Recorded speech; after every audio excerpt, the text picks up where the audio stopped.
New transfer rumours for West Ham, and I want to give my opinion on them. And in this video, I'm going to be doing a West Ham United tier list. But most importantly, guys, get involved. I want you to comment down below where you think I should be ranking these guys, whether you should agree with my opinion or whether you should not be agreeing with my opinion. Also, if you're new around here, make sure you subscribe. If you support West Ham and you want some more West Ham transfer news or West Ham related content, make sure you hit that subscribe button. Now, the first player I'm going to be categorising, if you haven't seen what a tier list is before, it's essentially a load of players. I categorise them, what I would, how I see fit, pretty much. So we have been linked with Ainsley Maitland-Niles. However, the Sun did publish this, so this rumour is probably not true. However, these are just rumours. These are not facts, guys. Okay, I've seen a couple of people in the comment section, why report if it's not true? It's just a rumour. I give my opinion on it. Now, where do I see Maitland-Niles? The amount we would have to pay from around about 20 to 30 million pounds. Is a position that we don't really need to strengthen right now because he sees himself as a long-term future centre mid. He does play mainly as a fullback for Arsenal and he has done quite well under Arteta, especially in the FA Cup ties against Man City and Chelsea. He's played pretty well as a left wing-back. However, I don't see him being a long-term solution as a left wing-back. Possibly as a right wing-back, he may be good, but there are question marks over his defensive ability. However, as I said, Maitland-Niles sees himself as a long-term centre mid. Do we need a CDM? Right now, no, I don't think he's good enough to play a CDM role. He doesn't really have the defensive capabilities in order to do that. So I'm going to say, considering the amount of money, I think he's a good player, but he's just not what we need right now. Therefore, if we was going to shell out 20 to 30 million on Maitland-Niles, I think it would be an average signing. Now, let's look at Ollie Watkins. Ollie Watkins has been linked with West Ham after Brentford's failure to gain promotion to the Premier League. However, it does look very unlikely that he's going to go to West Ham, not because maybe he's not interested in West Ham. Leeds United and Aston Villa have sort of stolen the march because they have the money and the funds available. It does look like he could be going for anywhere between 18 million to 25 million pounds. There was a rumour at one point that he had a release clause in his contract because Brentford didn't get promoted for 18 million pounds. But it does seem like 25 million is sort of the going rate. Apparently, he's very keen to link up with his former manager, Dean Smith, at Aston Villa. Where do I see Ollie Watkins? If we signed him, I don't think he's a must sign. We do need another striker as well because apparently there are reports that Ajeti's set to sign for Celtic. He is in Glasgow. So apparently that's going to be a permanent transfer as well for 5 million. I think he would be a solid signing. He would cost a lot, 24 to 25 million. However, I do think he's a very similar player to Antonio. However, I just think he's a little bit more technical, more of a poacher, more of a better goal scorer. I know Antonio went on that goal scoring run, but he's not really known for scoring goals. He's known for running direct at defenders, causing them problems. And I think Ollie Watkins would offer very good similarities to what Antonio offers West Ham, but just that little bit better in quality. Anthony Robinson, don't know how you pronounce his first name. He's been, his first name is sort of up in the air. However, he has been linked with West Ham, but it does look like Sheffield United are set to sign him for £2 million because Wigan Athletic got relegated. There was a release clause in his contract that means he could have left Wigan for around about £1.5 to £2 million.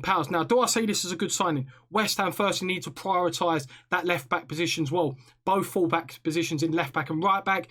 He is someone that David Moyes clearly likes. He's gone and scouted Wigan a couple of times, looking at the Wigan centre-back Kirby, I think it is, and the left-back Anthony Robinson.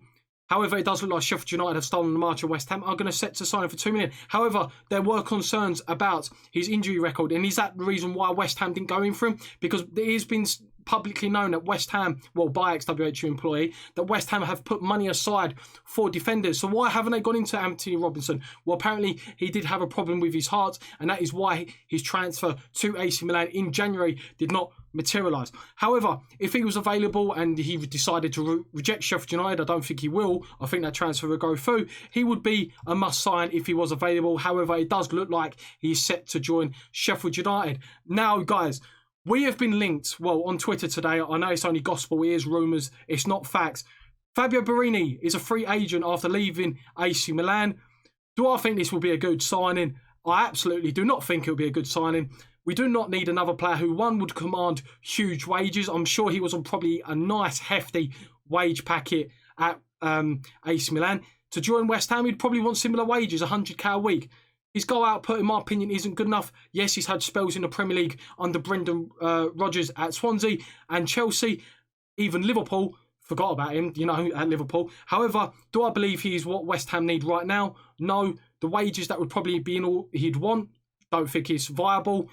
And as a free transfer, there's no such thing as a free transfer in football. He'd probably want a hefty sign-on fee, a hefty agent fee. I don't think it's a viable transfer. He's going into the poor signing. Now, Matty Cash. We have been linked with Matty Cash. I think this is probably one of David Moyes' top targets in that right-back position, and it has been said in some news outlets that we have offered, well, not put an official bid, but we are only prepared to offer 10 million for Matty Cash. Nottingham Forest wants around about 15 million. And normally what happens is a team will probably lowball, like West Ham have offered 10 million. They'll meet around in the middle for 12.5 million with potential add-ons based on how well he does for West Ham or if he makes international appearances. However, for around about 10 to 15 million pounds, do I think Matty Cash would be a very good signing? Yes, I do. If he's available and West Ham can get him, he should be in the must-sign category. However, we do have competition. A number of clubs are looking at him. Sheffield United have already had a bid of £10 million rejected. He does suit that kind of style of football, playing as an attacking fullback, likes to get into those wide areas, likes to put crosses, attack his opposition fullback, and he'd be someone who I think would be a much, much better player and upgrade on Ryan Fredericks, and I hope we can get that deal over the line if we've got the funds to do it, but that is all dependent on funds. Now, Josh Meyer, if you guys remember this guy, he was actually in Sunderland Till I Die Netflix series, very good Netflix series if you haven't watched it, very good insight on how to, you know, the run-ins of a football club, and Josh Maja was the guy that David Moyes actually gave his debut to. Josh Maja done very well for them in the Championship and League One. Apparently there was some kind of attitude problem. He ended up going to Bordeaux for £1.5 million. I think mainly going by sort of the Netflix documentary and the Netflix series, that was probably an agent. Similar to Ngakia. Maybe Ngakia wanted to stay. We do not know. The agent was, you know, wanted to be greedy, wanted to earn that pretty penny, forced his client to leave the football club. Now, if we was to bring this guy in for £1.5, £2 million, I think this would be a pretty solid signing. We do need a backup striker, especially now Ajeti is leaving West Ham on a possible permanent transfer to Celtic. So that means we've only got Antonio and Haller as possible main strikers. And even Antonio, he's not even a proper out-and-out striker. So technically, we've only got one out-and-out striker in Haller, and then Antonio as someone who can play striker and be competent in that position. However, if we was to bring in Maja for £1.5 million, try and get round that attitude problem if there is to be one. David Moyes has worked with him before. He knows exactly what to expect. A low-risk, potential high reward transfer in Maja, because he could turn out to be a very good goal scorer for West Ham. I would say it's a pretty solid signing if we can pick him up for £1.5 to £2 million. Rico Henry of Brentford. Now, after watching the playoff final games that Brentford played in against Swansea and Fulham, Rico Henry for me was probably the one, especially in the playoff final, that impressed the most. He would cost around about £15 million. I think Brentford would require a fee of around about £15 million if West Ham were to sign him. And one thing that I loved about him was his stamina. I think it was the first half of extra time. He was still galloping up and down that left wing, providing an outlet for Brentford as they were trying to seek that equaliser, and obviously they lost. Do I think Rico Henry would be a very good signing if he was available? I think £15 million is a large sum of money. However, if he's available, I think he's a must sign. We need to address these fullback areas. West Ham have dilly-dallied for years, spending a couple million here and there on fullbacks. You know, the last decent fullback West Ham have had, I know Zabaletta's, the first 1 or 2 seasons, he was very good for West Ham. Again, he was a free transfer and he was an experienced player. Lucas Neal, going back, was probably the best fullback we've had in a while. Aaron Cresswell, the first couple of seasons he come in. However, we need to address this issue. My opinion is that if any of these fullbacks that I am ranking here are available, we should go and possibly sign them. Now, Daniel Sturridge, again, someone has said on Twitter that West Ham were a part of the clubs that could potentially be looking at Daniel Sturridge. Daniel Sturridge wants to return to the Premier League. Now, where do I sit on this? No doubt, I think he's a very, very good goal scorer. He knows the league inside out. He would be a decent signing for West Ham. But again, we are being linked with these players who have won huge wages. Would want huge wages. You think Daniel Sturridge has gone out to Turkey on 50k a week or taken a wage cut. He's probably on 120, 130k a week. Yes, he's scored some decent goals for him. However, I think things, taking it all into account, is he what West Ham need? Another injury-prone player that's going to be in and out of the team. We had it with Andy Carroll. Andy Carroll, being sort of fits and spurts, would be out for 6 months, comes into the team, scores 5 goals in 7 games. All us West Ham fans getting hope. If we can keep him fit, can Andy Carroll be our 15-goal-a-year striker? Gets injured for 6 months, rinse and repeat. And I'm hoping, West Ham have learnt their lesson from Wilshere. Do I think Daniel Sturridge will be a good signing? No, I don't. I'm not doubting the guy's ability, but you've got to take things into account, everything into account when sort of addressing how well a player could be or how good that signing could be. Injury prone, high wages. For me, he is a poor signing. Now, moving on to Shane Duffy, another player that West Ham have been linked with. And this is a defender I think we should be looking at. Balbuena apparently isn't rated by David Moyes. So it does look like we need to address that centre-back position still, because we've only got Ogbonna and we've only got Diop. Shane Duffy reminds me exactly like Ginger Pele, wears his hearts on his sleeve, will probably embrace the West Ham culture, get, sort of die for the shirt kind of thing.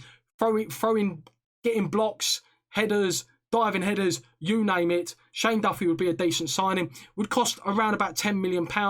However, it does look like West Brom, again, sort of teams around our area, promoted teams, are stolen a march on him again. £10 million is apparently the fee that Brighton are looking for. 28 years of age, abundance of experience, would be a very good signing in my opinion for West Ham. Would be a solid signing category, but however, West Brom do look like they are going to win the race. Now, let's talk about Ryan Manning, another fullback that West Ham have been linked with. This guy has scored 4 goals and got 7 assists, which is pretty decent. 11 goal contributions for QPR this season. Apparently would cost around about £7 million. Now, obviously, I suppose there is some debate. Who's better? Robinson, Rico Henry, Manning. I know David Moyes is probably filtering out, right, this Henry's my top one, Robinson, then Manning. However, I do think for £7 million, again, as I said, we need to address this fullback issue. £7 million for someone who could provide, maybe goals and assists, a very attacking fullback. Yes, he's playing in, a worse league in the Championship. However, I do think the Championship is sort of building people's careers in the sense that the Championship has progressed the last few years. You get a lot more technical players. The league every single year is improving because the money is being spent, because every club is sort of gambling on the fact that they want to move to the Premier League because the financial pool in the Premier League is so high. A lot of clubs are still spending lots of money. So guys, make sure you check out my other tier list where I sort of basically analyse the West Ham squad, decide who I think should stay, who should be sold. And if you're new around here, make sure you hit the subscribe button, and I'll see you guys later.